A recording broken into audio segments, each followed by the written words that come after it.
Welcome back, let's tab 59. Greetings. As you can see, we're indoors, weather's not looking great. Don't want to get wet out there, it could come in at any minute. So, firearms, as the title of this video suggests, firearms. Well, what's Let's Tab 59 doing? Talking about firearms. Should we tabbing? Well, we're still suffering from the COVIDs. So, we're not really fit enough to do any tabbing videos at the moment, but I wanted to fill the space up and get some videos out there. So my other passion, apart from tabbing, is all things shooting. I like shotguns, air rifles, firearms, all sorts. Hunting, I like a little bit of hunting, and I like a little bit of target shooting.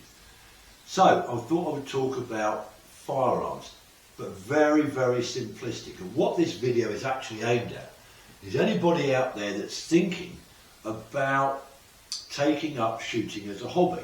And over the videos that I hope to make, I'll cover all sorts of aspects. I can't cover everything, but I'll cover all different aspects of shooting. Air rifles, air pistols, firearms, shotguns, all sorts. This first video, I want to be real low level stuff. I'm going to talk to you about firearm safety and the basic parts of a firearm and how they work. So if you're right into your shooting, it's going to be boring and not for you.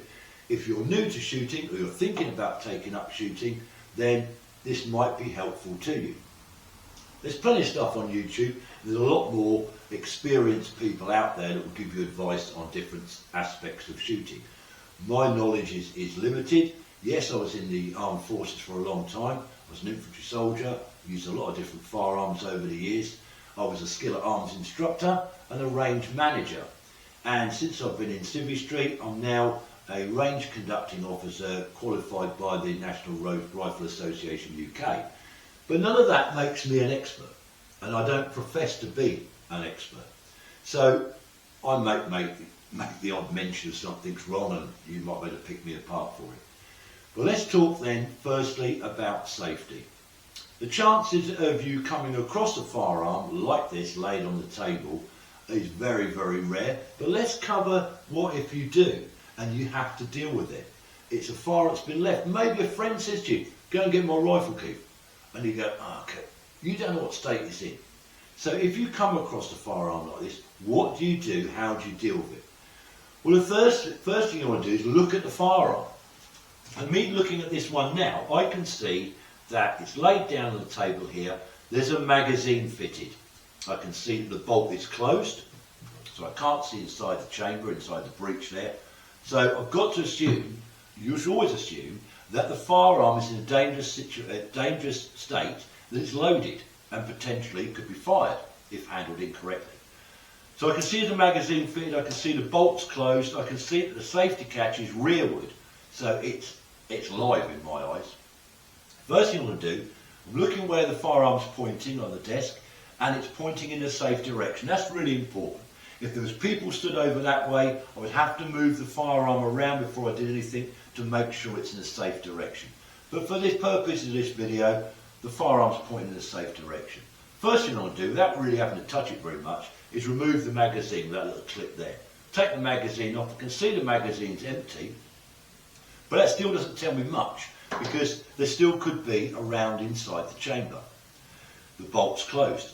First thing I'm going to do is carefully picking up the firearm with my hand, my fingers well away from the trigger area, so I can't accidentally operate the trigger. Pick the firearm up. Now I'm going to lift the bolt up and pull the bolt rearward. A round could eject if there's one in there, whether it's live or empty case. So I don't want to be looking straight in when I pull the working parts to the rear. Tilt it over, pull the bolt sharply backwards, nothing ejected, and I can now see inside the chamber, and I can clearly see the chamber is clear. There's no brass case showing in the breech.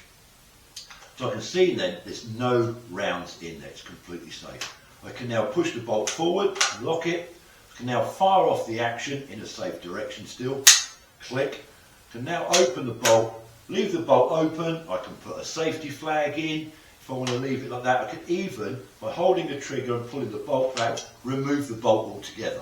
So the firearm is completely safe. That's how you should deal with a basic bolt action rifle if you had to clear it and make sure that it's empty, it's safe. Okay, So, let's go on now then to the parts of the firearm, and I'll take you through them gradually. Let's start at the top end here then, the muzzle, the end where the round comes out, the end of the barrel, we call that the muzzle. This is the barrel here. You can see on this particular firearm, there's this bulging affair here. That is a sound moderator. I know people call it a silencer, but it's not. It doesn't silence it at all. It just moderates the sound. So there's a sound moderator. Down the barrel, then the barrel comes all the way down here to here where the breech is. And that's where the rounds eject when you open the bolt. Underneath the barrel you can see you've got this hand, this is the stock of the rifle, and below that this one's fitted with bipod legs, and that just gives you a bit of stability if you're bench shooting or if you're in a prone position. Gives you a bit more stability, a bit more accuracy. Not always fitted, it's an extra. So bipod. Coming down the bottom here then, I can feel just here the magazine housings, I say where the magazine goes, and just to the front there, there's a little clip, you can hear it flicking, that's the magazine release catch. You press that to release the magazine. Like that. Coming back from that then you can see this metal band that goes around the trigger, there's the trigger. This metal band is the trigger guard. That just gives you a little bit of added protection around the trigger area, so it lessens the chance of the trigger being accidentally operated. It guards the trigger. Up here then is the breech, and here just behind the breech is the bolt itself. It lifts up and comes back. That's the bolt. That operates the firearm obviously. Coming back here you've got the pistol grip, and then you've got the butt, and on the end you've got a butt plate. Sometimes it's a padded one, a recoil pad on some firearms, and you can fit them, just absorb some of the recoil for your shoulder. On a 2.2 rim fire like this, the recoil is so minimal, you really don't need any padding there at all. A bit like an air rifle. So that's the basic parts of the firearm. How does it work? Well, that's quite simple. So, you load rounds into the little magazine. This magazine takes up to 5 rounds, which is normally what you have. You fit the magazine with the rounds into the magazine housing. You then lift the bolt, pull it back, and as you force that bolt forward, as you slide that bolt forward, the bolt will pick up a round out of the spring-loaded magazine and feed that round into the chamber. You then lock the bolt down.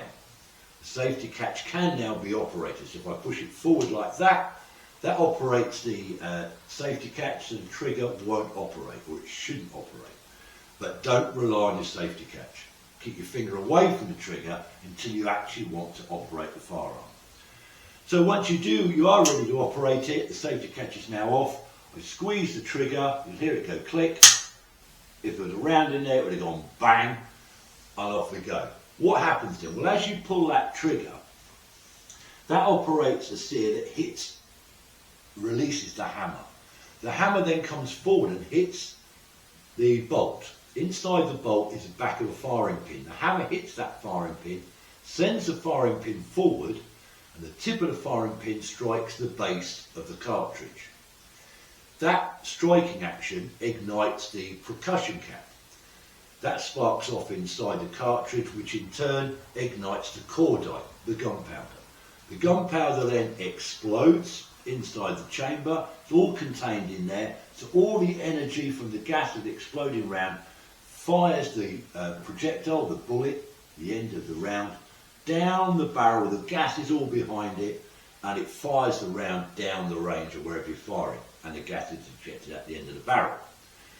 Then what happens is you lift the bolt up, you pull it back, that ejects the empty case, you push it forward, and so the process goes on. So very, very basic there. The next video will be about shotguns, and then we'll do some other firearm stuff on top of that. So until then, hope it's been of some use to some of you. Let's tap.